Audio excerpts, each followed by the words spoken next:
Unlock the stories that define hip-hop culture. You're now locked in to the Terminator Xperience podcast, where hip-hop history meets the culture right now. Hosted by DJ DVS and Minor, alongside the legendary Terminator X. We're talking classic moments, untold stories, and the voices that shape the game. Straight from the source. No filters, no filler, just real conversations and real hip-hop. Turn it up. This is the Terminator Xperience podcast.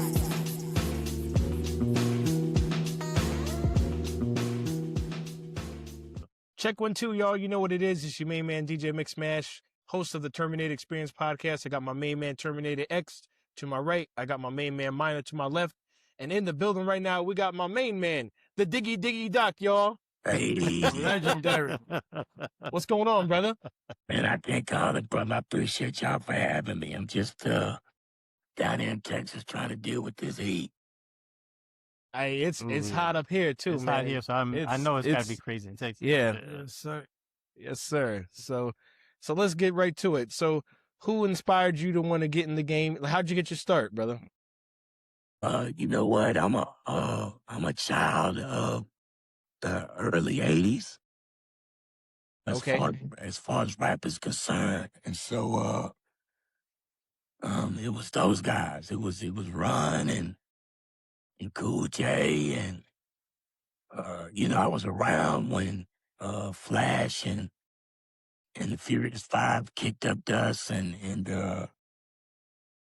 all the Sugar Hill records came out, but I got into it to where I thought I could do it when Run them, but around the time Crush Groove came out, I got serious about wanting to try my hand at it. And then when Rakim hit the scene down here in Dallas, that cemented it for me. I knew this is what I wanted to do after I heard that guy.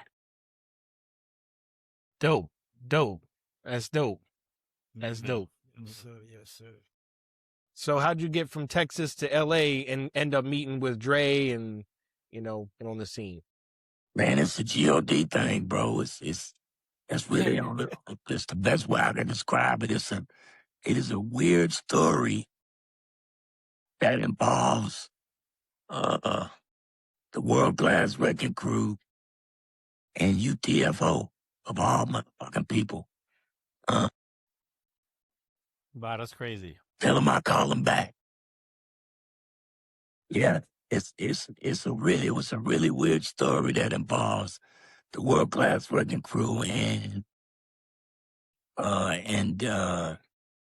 Mixmaster Ice from UTFO. And wow, salute to him. It's just a really weird backdoor that put me and Dre together in a way that would change the course of West Coast music. Yes, sir. Absolutely. Yeah, we know you work with a lot of great artists like Tupac and Dre and all that. You wrote and produced a lot. Snoop Dogg and you produce a lot of their music. Why inspire you to help others? Other than helping yourself, because you was like one of the best in the group. Yes. You brother, like I'm a southern dude at heart, man, and good niggas is down south. We don't mind helping out. Like I always tell people that I just want to win. I don't care who takes. Right. I don't care who take the shot. I don't care who get the credit. When they give out rings, I just want a ring too. You know what I'm saying? and you deserve that ring, brother. Amen to that. You deserve that. Yes, sir. Out of all the artists you work with, who was the easiest one to work with, and who you think you consider? I mean, to you, they probably all great, but who you think took that crown the most to the next level, in your opinion? But the easiest dude to work with was Snoop, by far. Wow. Just because he was so open, he was young, and I was, when Snoop first was coming around, I was the guy.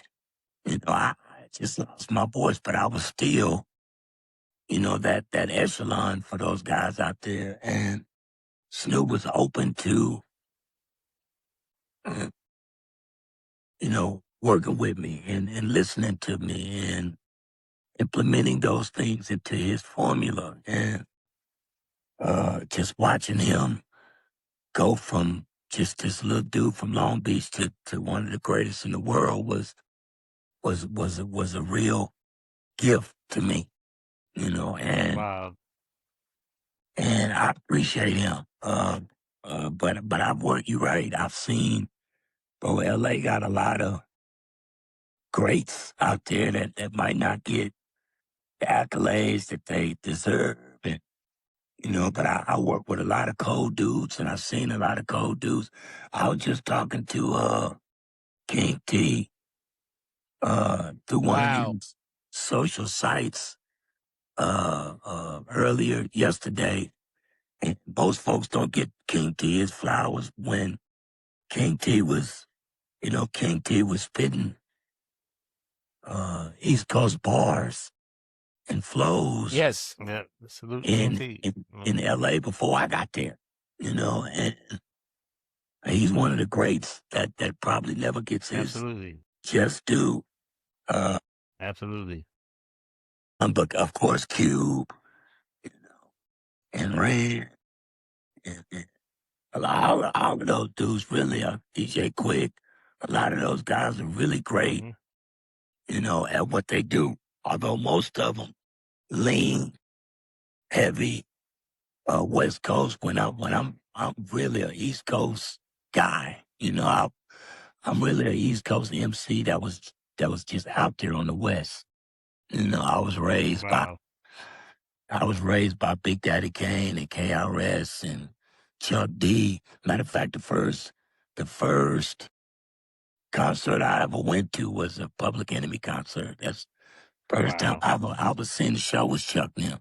And incidentally, the first time I started being on stage, messing with those NWA dudes, Chuck them was some of the first people that actually got a chance to see me do my thing before my record even came out. And Chuck was like, bro, Chuck was like, bro, and you doing something right when Run and Chuck come from behind the backstage to come out in front and watch you do your thing, and you ain't even got no record out. So you doing something right. Doing something right. That's right. Amen to That's that. dope. Yes, sir. Yes, sir. Absolutely. That's dope. Are you working with any new artists lately, or you trying to get back on the scene with new artists, bring more new people out here into the scene? Yeah, I made an album. I made a movie about 3 years ago about this journey, right? And it's important to me that this shit get put out there the right way. You know what I mean? Mm-hmm. That's what's really on my chest right now. And once I get that out there, I'm gonna put an album out to follow it up. The album is, I'm gonna use AI to be able to reconstitute that old voice and make a follow up to that first record. Wow, that's dope. amazing. I like that. That's one. Of the, I want to hear that. That's one of the greatest. So that's wow. I'm happy to hear that because I feel like that's a valid way use of AI. You understand what I'm saying? Because it's coming from the original artist. You understand what I'm saying? And that's beautiful. I love that. I love to hear that. What's the name of the movie? What's the name of the movie? The movie is called The Doc. It's a documentary. It's just called The Doc. Well, that's great. How appropriate.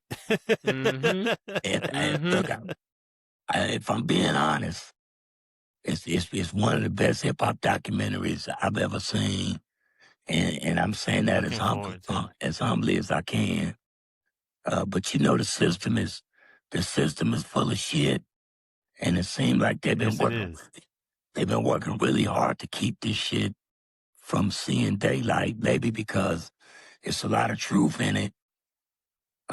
that maybe motherfuckers don't want to hear or see. But you gonna have to get this, because it's a G.O.D. But the thing. truth is important. That's right. You got to take this. I wouldn't give a fuck who it offends, who get mad, because, it might take away from what the story, like it's way different than the movie Straight Outta Compton. I put it to you like that. Wow. Yeah, it tells the story in a whole different light because it's the truth. It is what it is.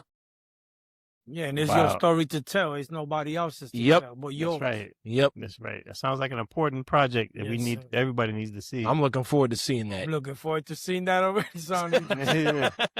So I'm trying to set something up with the Hip Hop Museum to do a screening to the film inside the museum in December. And so it's important for me to come home with it. You know what I mean? Amen to that. And I'm in New York. You know what I mean? I mean home. Because for me, that's what, that's what birthed me, Yes, sir. That's what's up. Yes, sir. So tell us, what will you tell the people today who are trying to get into the business and they want to start their own production and get into the music business? Like, what advice will you give the people of today that never had done it and they want to get to that next level?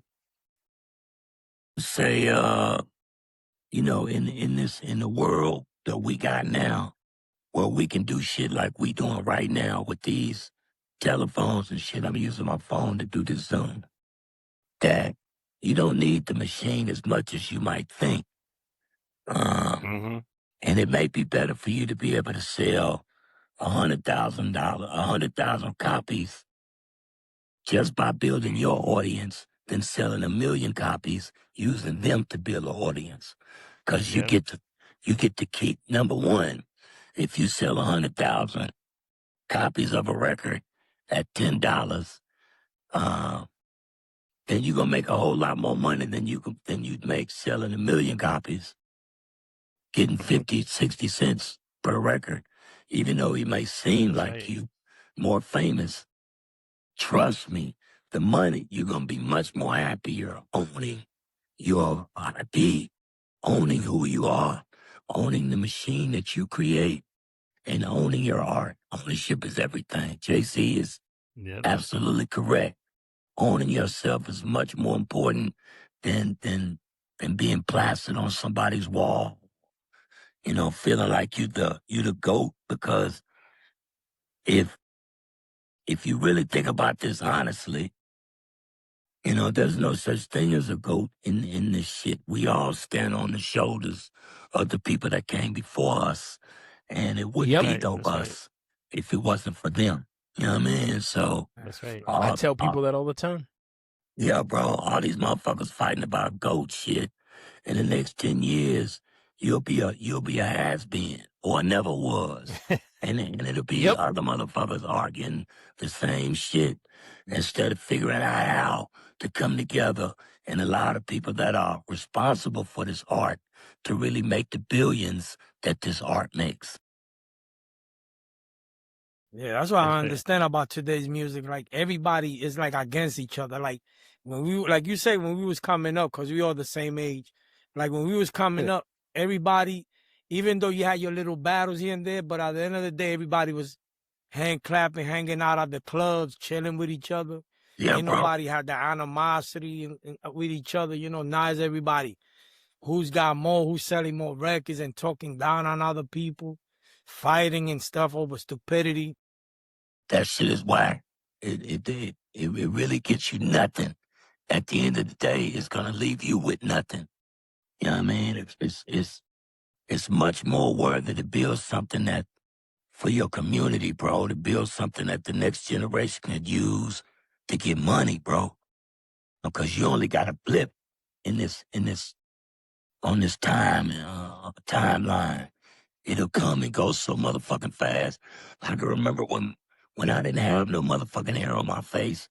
Now I got a bunch of that shit and it's all we were just talking about that. Wow. Yeah, I got a bunch of hair on my face. It's a little shorter, but yeah. But you got hair on your head. I don't have no hair on my. If I let my hair grow, I look like Bozo the Clown. Yeah. So I grow it on my face now. Well, like we paved the way. That's right. For, That's right. for a lot of these young guys to have an Yes, sir. opportunity to do something Yes, great. sir.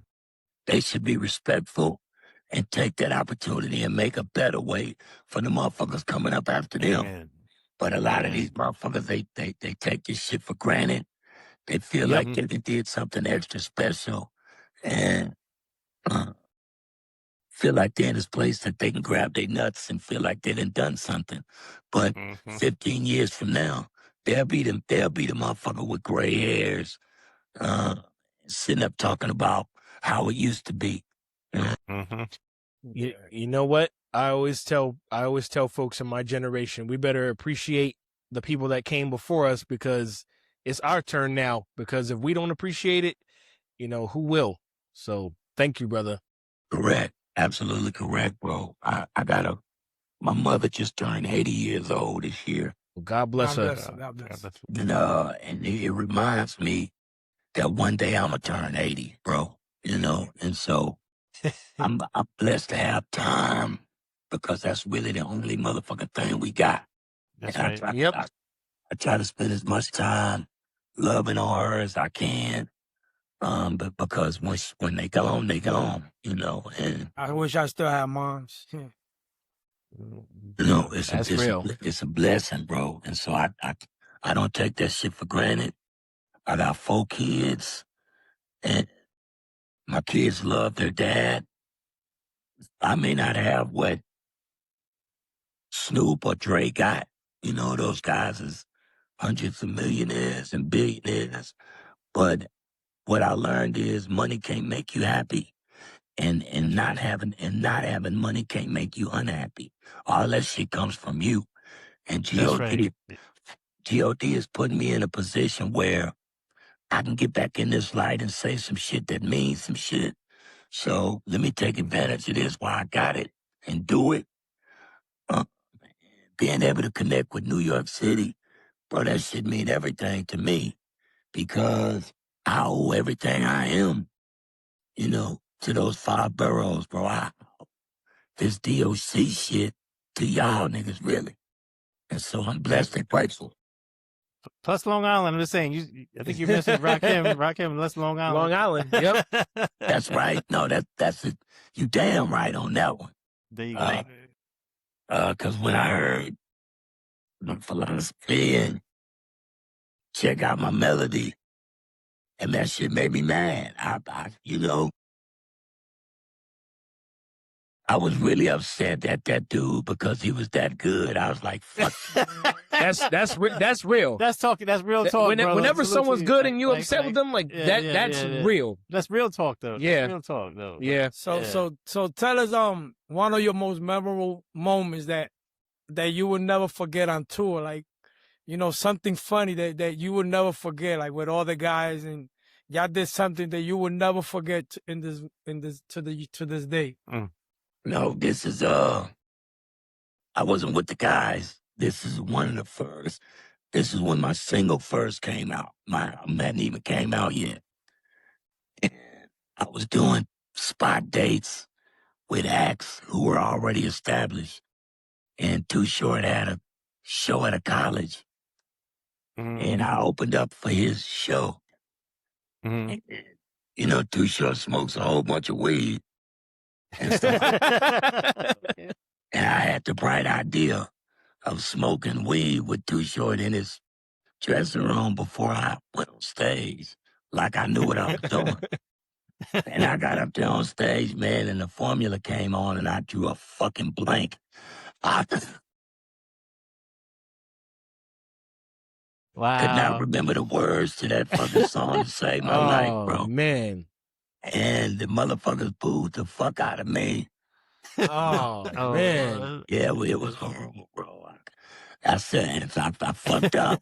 And then I told the DJ to start the shit over because I fucked up. They started booing and it started over again. I forgot the words again, bro. I was like, oh.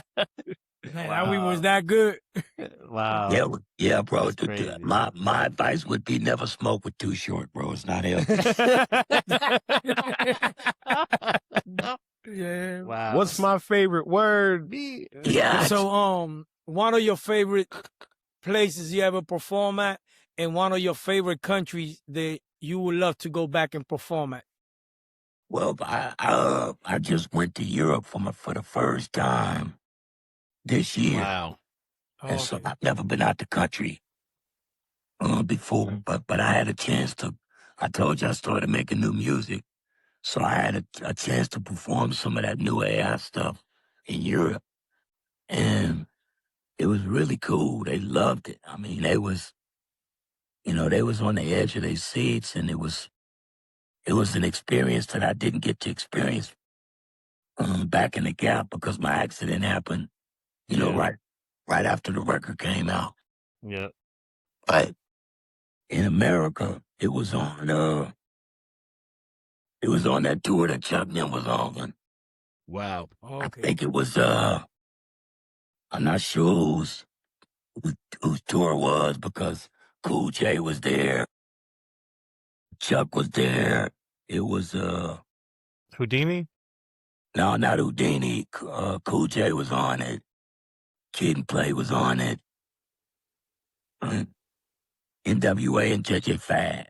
And NWA, if it was, I wasn't on the show, but NWA would give me like 7 minutes at the front of their time to get up there and do some shit. Mhm. That's dope. And this particular show was in Dallas.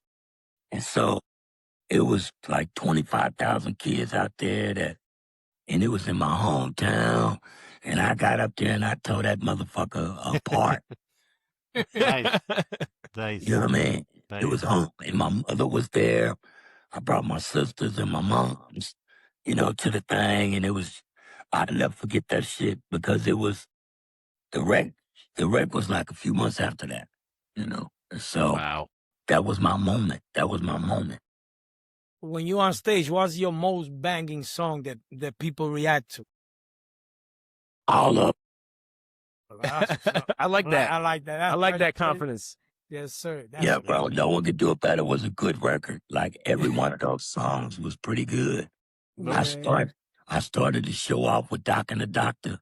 And if you know that song, it goes, I'm the doctor, doctor, and I'm the diggy, diggy, boom. And when that bass 808 hit, man, shit, the motherfuckers went crazy.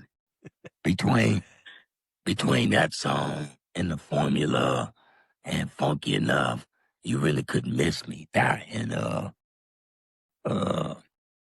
what's the other song? Mind Blowing. Between Yeah, those, mind blowing. That's Yeah, my cut. That's Mixed Master's favorite. Yeah, that's his cut right Listen, there.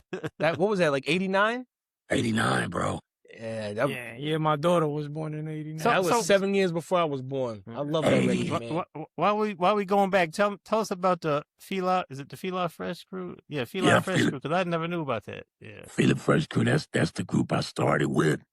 Just Wow. like on in New York, it was born out of niggas that was breaking. Mm-hmm. Okay. It was popping and breakdancing and shit like at nightclubs for tips and shit. And so they heard me doing the dozens against some kid on the street corner in the projects. They was like, do you think you could write some shit that introduce us when we come out to break? And I was like, yeah, I wrote some shit. And they talked me into going to the club with them and shit. And it was a lady from a local TV station that was there that night. She seen it. She was like, wow, this is amazing. Can y'all do this for the TV station? We was like, yeah. And the shit just snowballed after that. Wow. And R.I.P., the dude I used to rap with, his name is Fresh K.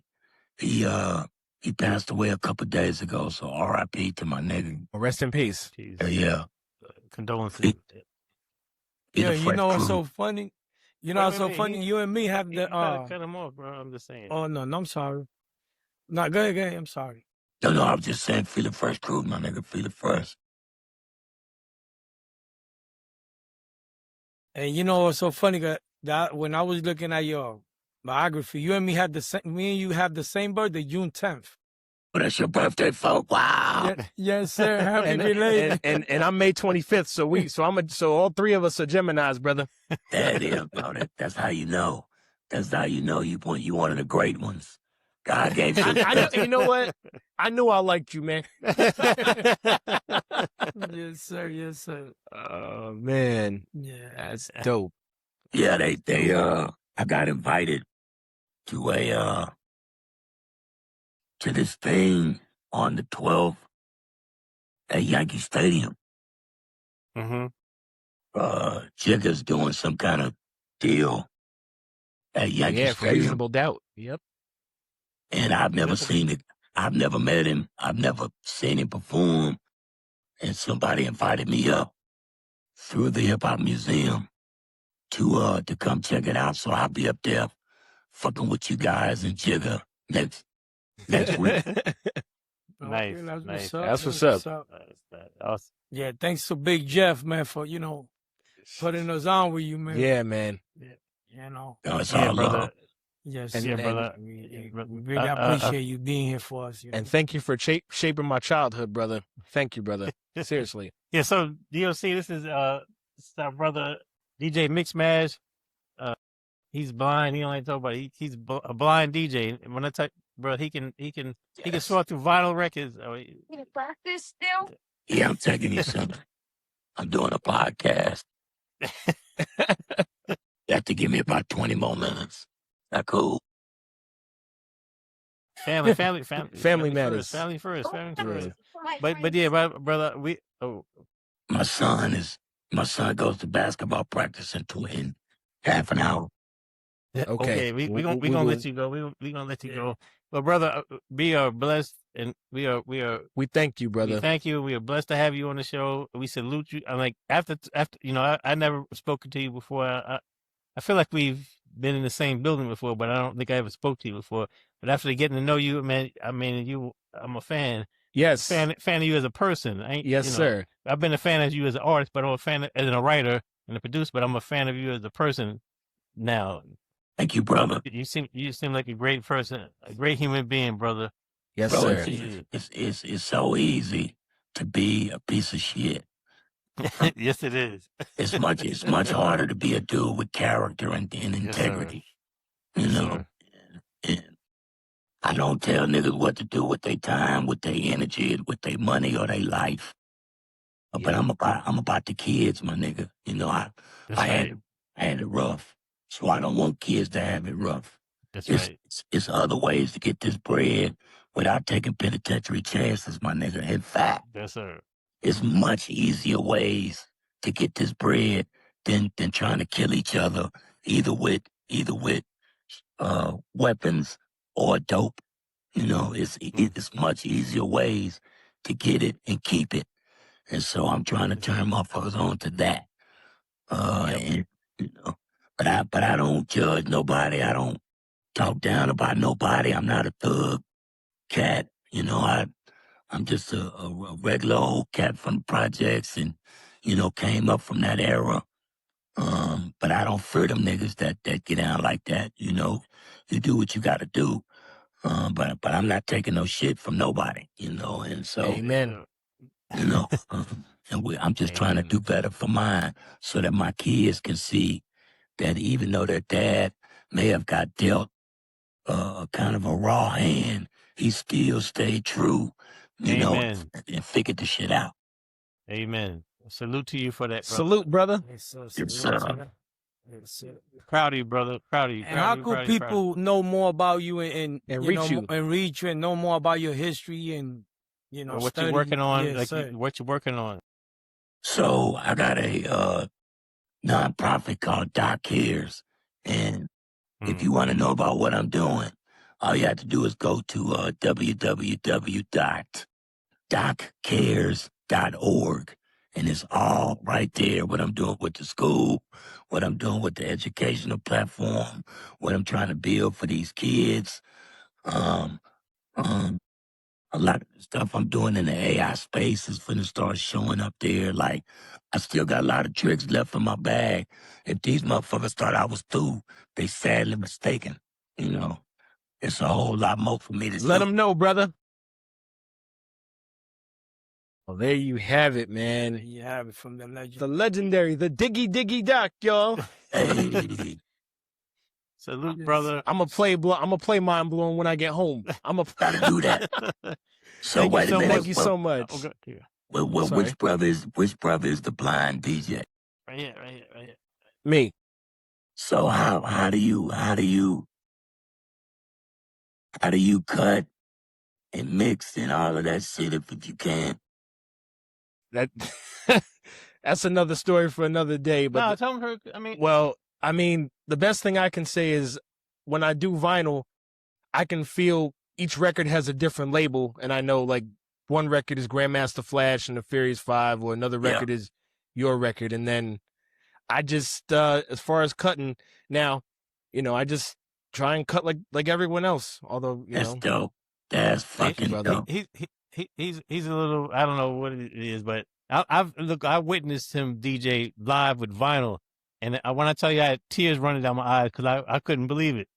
He can feel the record, and he knows what it is, man. I put my money on the battle anytime. Oh, man. That's how the shit work, bro. You act like that's hip hop, nigga. You Yeah, find that's a way. hip hop. That's absolutely hip hop. That's Hopefully hip-hop. one day you can. Yeah. Hopefully one day you can rock with me. One day.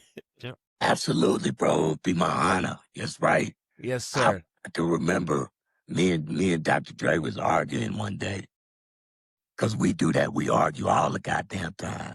But he was trying to be funny, talking about my voice and shit. And I said, well, what would you do if you couldn't hear no more, motherfucker?